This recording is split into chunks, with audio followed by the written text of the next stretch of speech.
르호보암이 세겜으로 갔으니 이는 온 이스라엘이 그를 왕으로 삼고자 하여 세겜에 이르렀음이더라.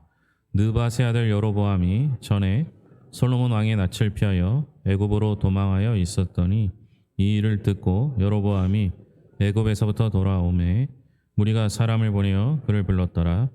여로보암과 온 이스라엘이 와서 르호보암에게 말하여 이르되 왕의 아버지께서 우리의 멍에를 무겁게 하였으나 왕은 이제 왕의 아버지께서 우리에게 시킨 고역과 매우 무거운 멍에를 가볍게 하소서.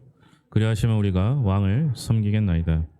르호보암이 그들에게 대답하되 3일 후에 다시 내게로 오라 하매 백성이 가니라. 르호보암의 왕이 그의 아버지 솔로몬의 생전에 그 앞에 모셨던 원로들과 의논하여 이르되 너희는 이 백성에게 어떻게 대답하도록 권고하겠느냐 하니 그들이 대답하여 이르되 왕이 만일 이 백성을 후대하여 기쁘게 하고 선한 말을 하시면 그들이 영원히 왕의 종이 되리이다 하나 왕은 원로들이 가르치는 것을 버리고 그 앞에 모시고 있는 자기와 함께 자라는 젊은 신하들과 의논하여 이르되 너희는 이 백성에게 어떻게 대답하도록 권고하겠느냐. 백성이 내게 말하기를 왕의 아버지께서 우리에게 매운 멍에를 가볍게 하라 하였느니라 하니 함께 자라난 젊은 신하들이 왕께 말하여 이르되 이 백성들이 왕께 아뢰기를 우리의 멍에를 무겁게 하였으나 왕은 우리를 위하여 가볍게 하라 하였은즉 왕은 대답하시기를 내 새끼 손가락이 내 아버지의 허리보다 굵으니 내 아버지가 너희에게 무거운 멍에를 매게 하였으나 이제 나는 너희의 멍에를 더욱 무겁게 할지라. 내 아버지는 가죽 채찍으로 너희를 치셨으나 나는 정갈 채찍으로 하리라 하소서 하더라. 3일 만에 여로보암과 모든 백성이 르호보암에게 나왔으니 이는 왕이 명령하여 이르기를 3일 만에 내게로 다시 오라 하였음이라. 왕이 포악한 말로 대답할세 르호보암이 원로들의 가르침을 버리고 젊은 신하들의 가르침을 따라 그들에게 말하 이르되 내 아버지는 너희의 멍에를 무겁게 하였으나 나는 더 무겁게 할지라. 내 아버지는 가죽 채찍으로 너희를 치셨으나 나는 정갈 채찍으로 치리라 하리라. 왕이 이같이 백성의 말을 듣지 아니하였으니 이 일은 하나님께로 말미암아 나은 것이라. 여호와께서 전에 시롯 사람 아히야로 하여금 느밧의 아들 여로보암에게 이르신 말씀을 응하게 하심이더라. 아멘. 찬양대에 찬양 있겠습니다.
이제 솔로몬에 관한 이야기를 이제 4주째 하고 있습니다.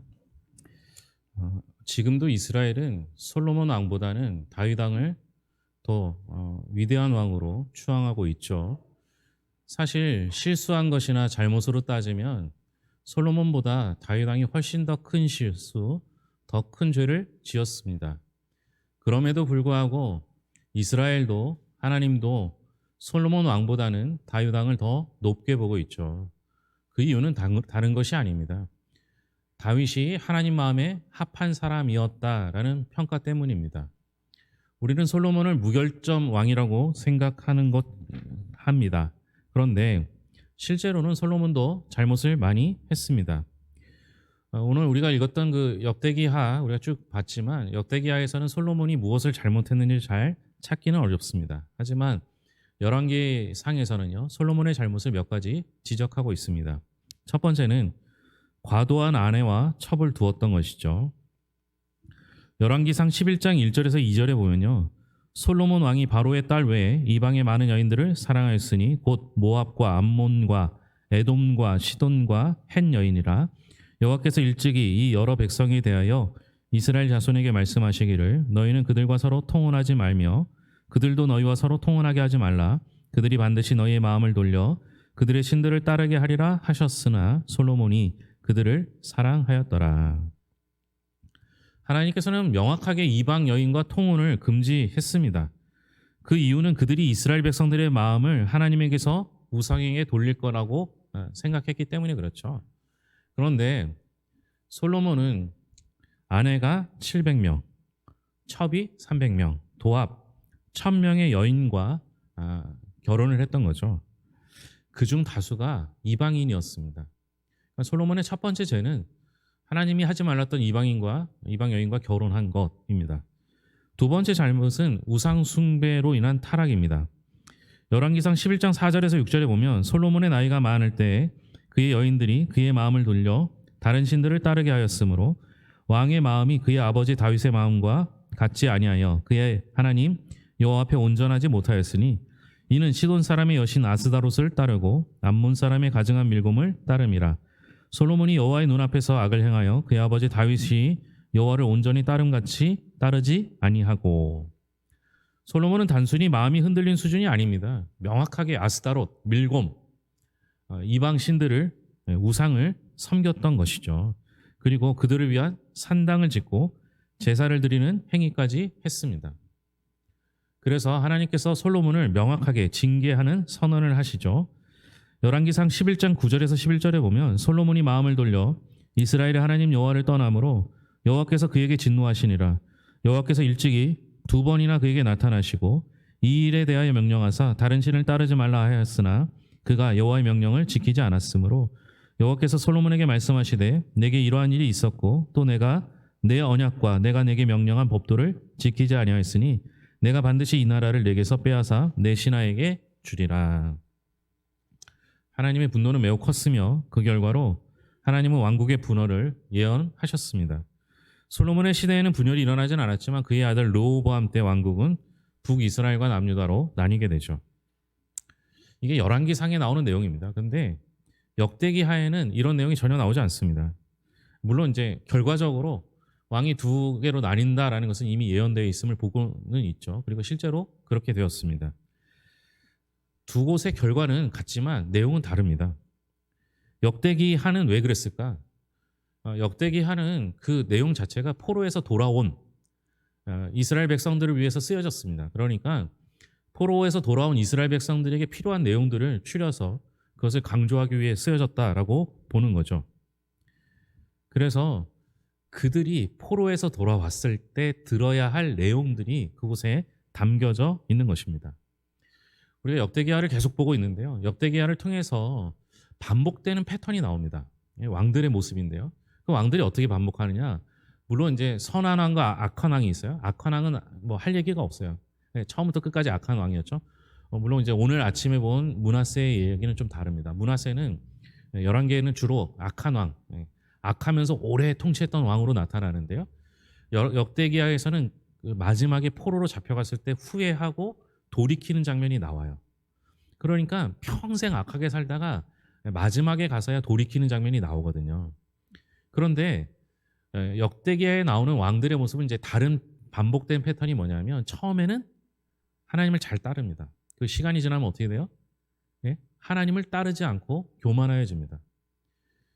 물론 이제 각각의 좀 사정은 다른 건 있어요. 어떤 사람은 자기를 도왔던 옆에서 지도했던 조언했던 제사장이 죽고 난 후에 변질되는 경우가 있고요. 어떤 사람은 부유해지고 강건해진 후에야 또 그렇게 되는 경우가 있습니다. 이렇게 반복되는 패턴을 보여주고 있습니다. 그러면 역대기 하가 말하고 싶은 내용은 무엇이겠습니까? 끝까지 믿음을 잘 지키라는 거죠. 오늘 찬양대가 역전시키리라는 찬양을 했는데요. 마지막에 이긴 거죠. 제가 야구를 참 좋아하는데요. 야구에 속설이 있어요.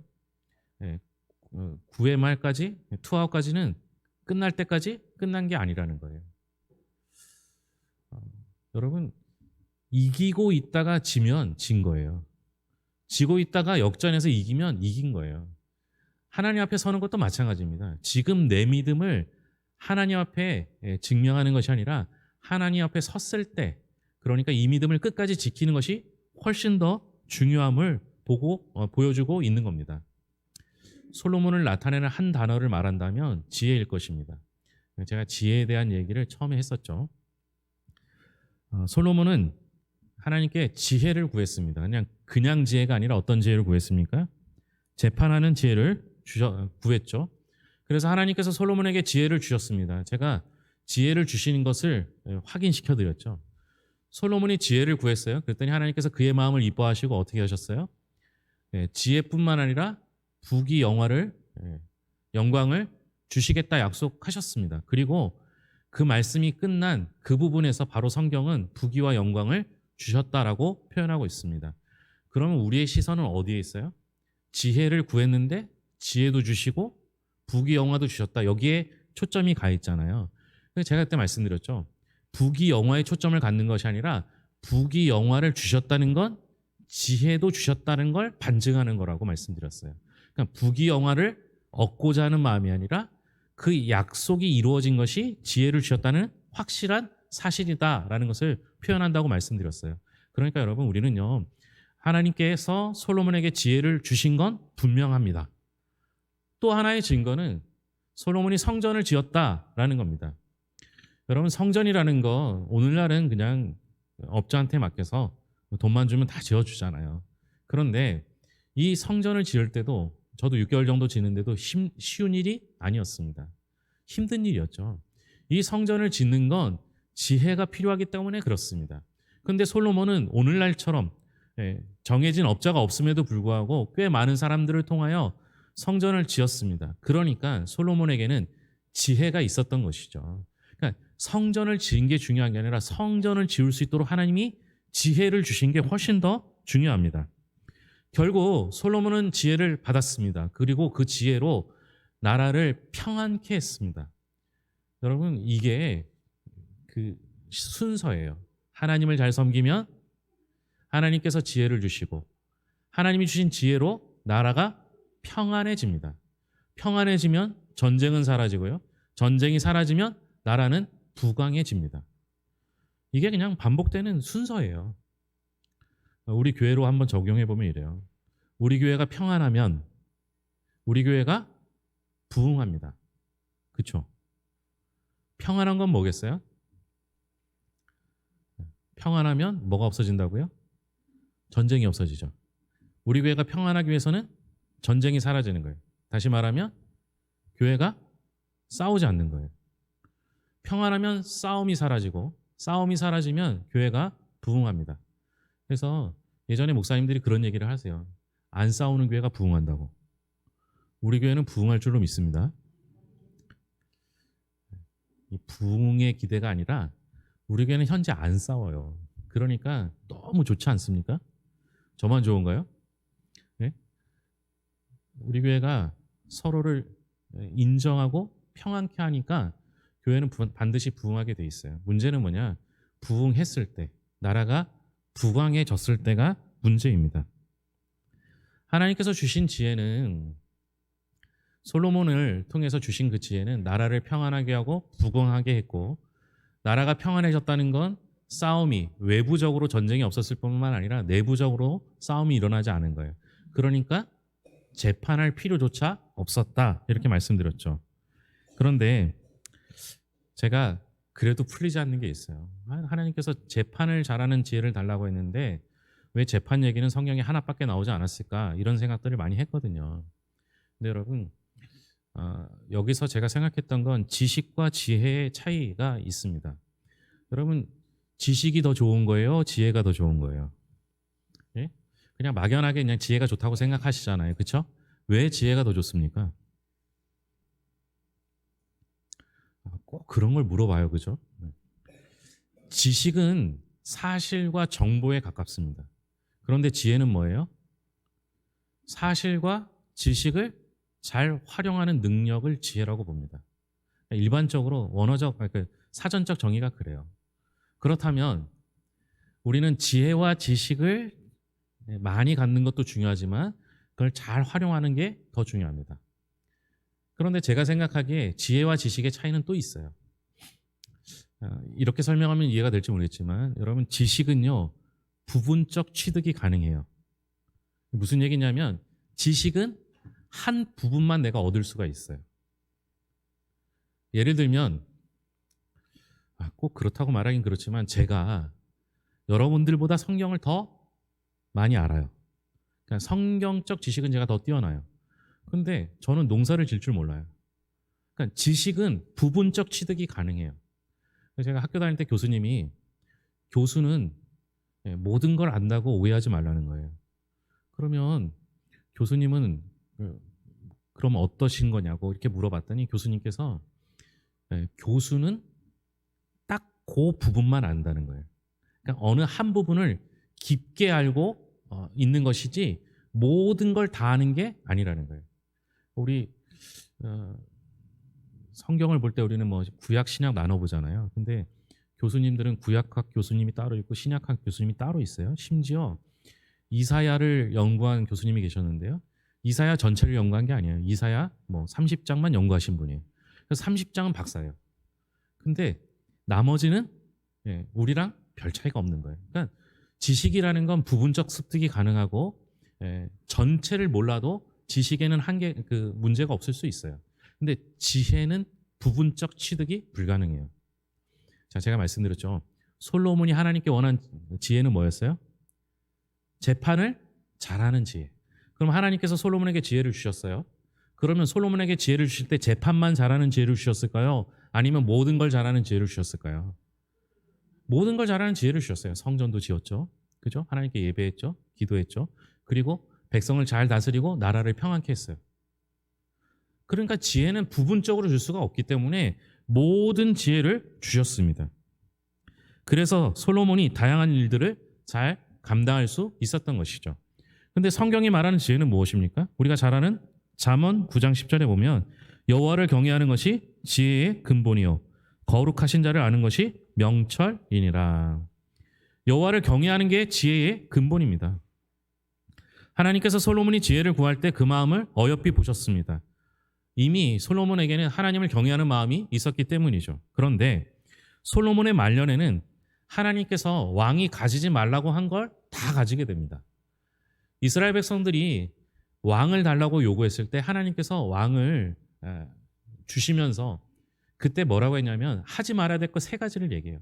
첫째는 말과 병거를 많이 가지지 말라. 두 번째는 아내를 많이 가지지 말라. 세 번째는 은금을 많이 가지지 말라. 그런데 솔로몬은 이 세 가지를 다 해요.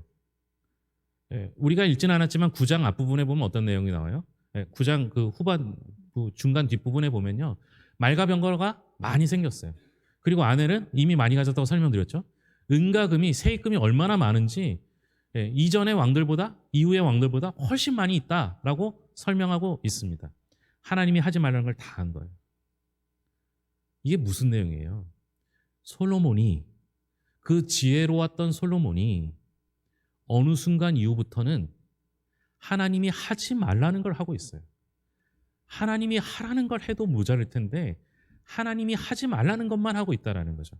다시 말하면 솔로몬은 이미 지혜를 잃어버렸습니다. 솔로몬 이후 르호보암 왕이 되었을 때 백성들이 르호보암 왕에게 나와서 한 말이 있어요. 오늘 읽은 본문 3절과 4절입니다.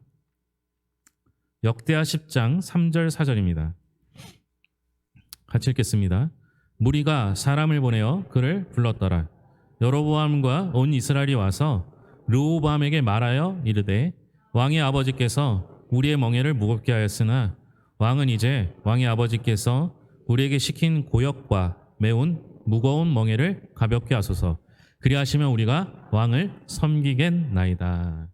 이게 무슨 말입니까? 솔로몬 왕이요 왕을 건축할 성전을 건축할 때 6년이라고 보고요. 또 왕궁을 건축할 때 13년이라고 봅니다. 도합 19년에서 20년을 왕궁과 성전 건축하는 데 썼어요. 그러니까 그 당시에 성경의 기록대로 하면 이방인들을 노역을 시켰다라고도 기록하지만 이스라엘도 성전을 짓기 위해서 많은 일들을 해야 했습니다. 헌금도 했겠죠. 물론 넘치도록 했습니다. 그런데 그것을 이스라엘 백성들은 무거운 고된 노역과 무거운 멍에로 표현합니다. 비록 르호보암에게 한 얘기지만 언제 있었던 일이에요? 솔로몬 왕 때 있었던 일입니다. 결국 솔로몬 왕 때 백성들이 힘들어했다라는 겁니다.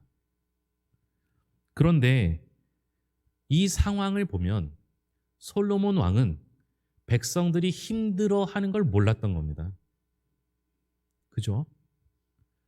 아니 백성들이 솔로몬 왕한테 있을 땐 얘기를 안 해요. 누구한테 얘기해요?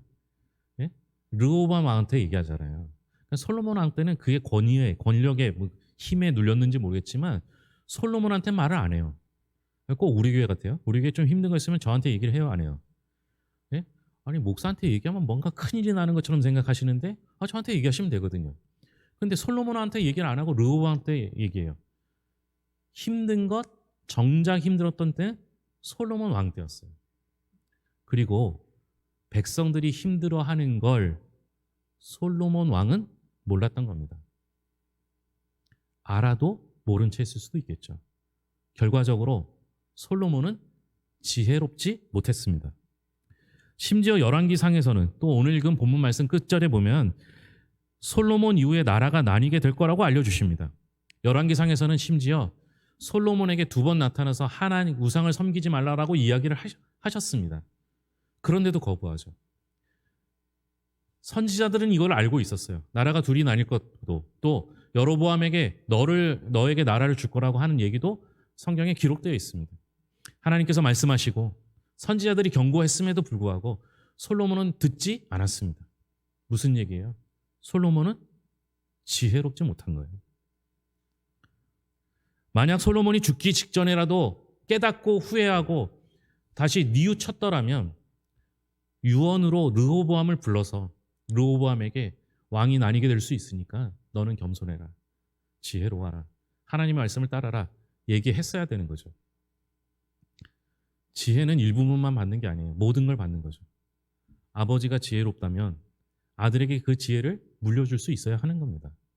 그런데 나라가 나뉘게 될 걸 알았음에도 불구하고 뉘우치지 않고 그 모든 내용을 자녀에게 알려주지 않습니다. 솔로몬 왕이 그 얘기를 듣고 르호보암 왕이 이후에 나라가 나뉘어질 때까지 시간이 있었어요. 기회가 있었던 거죠.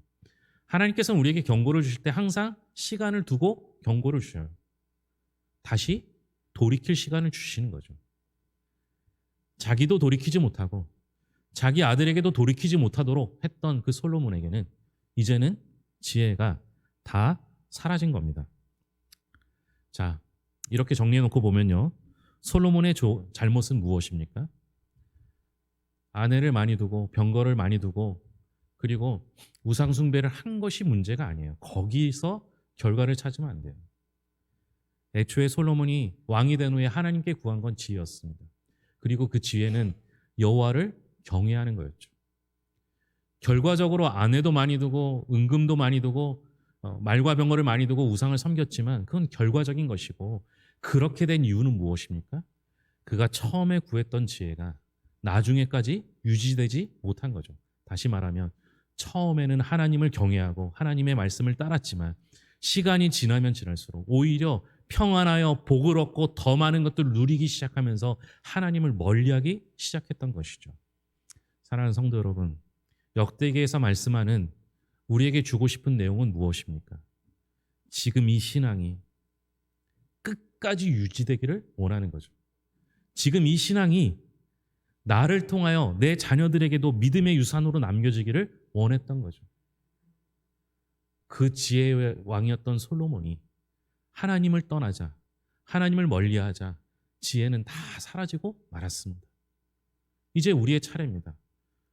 우리가 마지막 날까지 끝까지 지혜를 지켜서 하나님 앞에 섰을 때 잘했다, 착하고 충성된 종아, 그 얘기를 들을 수 있는 날까지 지금 믿음 자랑하지 마시고 날마다 믿음이 성장 성숙하여 하나님 보시기에 합한 사람이 될 수 있기를 바랍니다. 기도하겠습니다. 하나님 아버지 감사합니다. 솔로몬에게 지혜가 있었을 때는 하나님을 경외했습니다. 그게 진짜 지혜였습니다. 하지만 솔로몬에게 부와 영광이 찾아왔을 때 하나님을 멀리하기 시작하자 그는 지혜롭지 못했습니다. 그로 말미암아 나라가 둘로 나뉘어지게 되었습니다.